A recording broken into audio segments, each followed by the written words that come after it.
Hey, how's it going guys? Nate here with my Fallout 4 Far Harbor DLC review. Now this DLC officially released just yesterday, Tuesday, May 18th, and I'm uploading this video a day later. And the reason for that is that while I really like and prefer to get these videos up the second these DLCs come out, I really didn't feel as though my opinions were as really formulated and established as much as I normally like them to be. I hadn't really articulated a stance that I thought would be accurate enough to describe my opinions. However, now that I've had that extra day to mess around with the DLC, I think I've kind of established my feelings about this game, and I have to say right now, I really do enjoy Far Harbor. It is undoubtedly my favorite of the Fallout 4 DLCs, but it is also the most pricey of them. So without further ado, let's do further.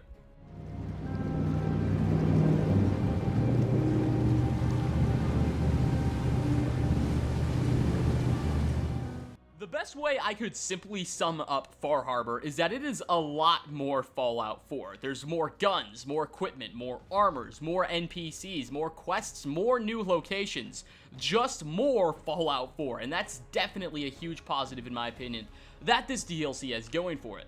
Furthermore, Far Harbor serves to address a lot of the initial criticisms levied against vanilla Fallout 4. For instance, one of the biggest criticisms I've had about the game is the lack of immersive dialogue that was apparent with its predecessors. You know, Skyrim, Fallout 3, New Vegas. The dialogue got really in-depth, and it affected a lot about you, and your personal skill points would have effect on the dialogue, and your personal actions would influence further dialogue as the story progressed.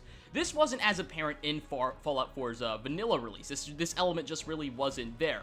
And while I think in part it was really to help suffice and accommodate for a new voice actor, altogether I feel like Fallout 4's dialogue options were a net loss in comparison to its predecessors. I would have personally much rather had a more expansive, more immersive dialogue system rather than a voice actor. Now, Far Harbor really addresses this to an extent. There's still a voice actor, which honestly I have no problem with. I think the voice actor is a really good addition. I just don't like the fact that I feel as though Bethesda had to accommodate for it by dumbing down the dialogue. But Bethesda really does improve that aspect of the game, as well as really just adds more RPG elements that Fallout 4 really was criticized for lacking. Now the skill points you invest into your character will have ramifications and effects on your dialogue in a much more apparent way, as well as just your overall game experience as a whole. NPCs will like you a little bit better if you've got points invested into a certain thing. You can do more stuff. For instance, I recall there's this one NPC who was laying down sick at one point in my travel, and I don't know what it was, but if you had your skill points invested in the appropriate perk, you could actually cure the guy, or you could give him the mysterious serum to cure him, or of course, if you didn't have any of those things, you'd really just have to let him die, and I thought that was quite interesting.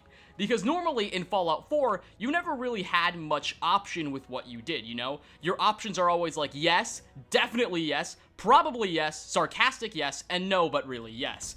And Far Harbor really does it kind of gives you more choice and more liberty to have with your character, and that's definitely a big improvement that Fallout 4 needed quite desperately. Another big thing, I suppose you can refer to it as in Far Harbor, while not necessarily an improvement, but definitely a welcome addition, a welcome relief, if you will, is its new style of artwork, I guess you could call it. Its new textures, the colors it uses, are much more different than what we normally see out of a Fallout game. Typically with Fallout 4, Fallout 3, New Vegas, they've all had this deserty aspect to them for the most part, combined with a few urban aspects here and there. Most of the time you're going to be wandering through these deserts covered with dead plants and sands. Well, Far Harbor swaps those dead plants and those deserts for marshes and these really gritty swamps, and I think that was definitely a cool thing that I really liked out of Far Harbor, and it approaches this in a really nice way that I think they did just right. It adds appropriate enemies to these environments. Now instead of fighting death claws, you're going to be fighting these weird anglerfish people instead of engaging with those boat flies and whatnot so often. Now your new biggest fear is going to be those gigantic snakes.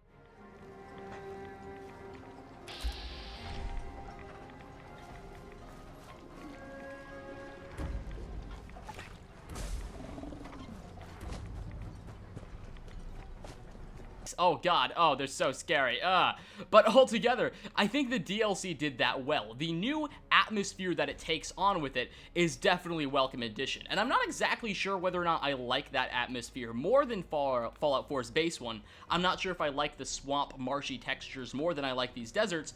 I definitely welcome them as an experience. I'm glad we got to see what this game looks like in a different way. It emulates how Point Lookout did it as well. Point Lookout did a very similar thing, and I think Far Harbor executed on it similarly and did it with remarkable effect. I just love the new atmospheric diversity that this DLC has brought to the game that wasn't really there before. Of course, there was the glowing sea, and there were a few swamps towards the northern end of the map, but altogether, I really felt as those areas were lacking as well. I think Far Harbor itself really just added an entire new environment, focused on it, and executed upon it perfectly.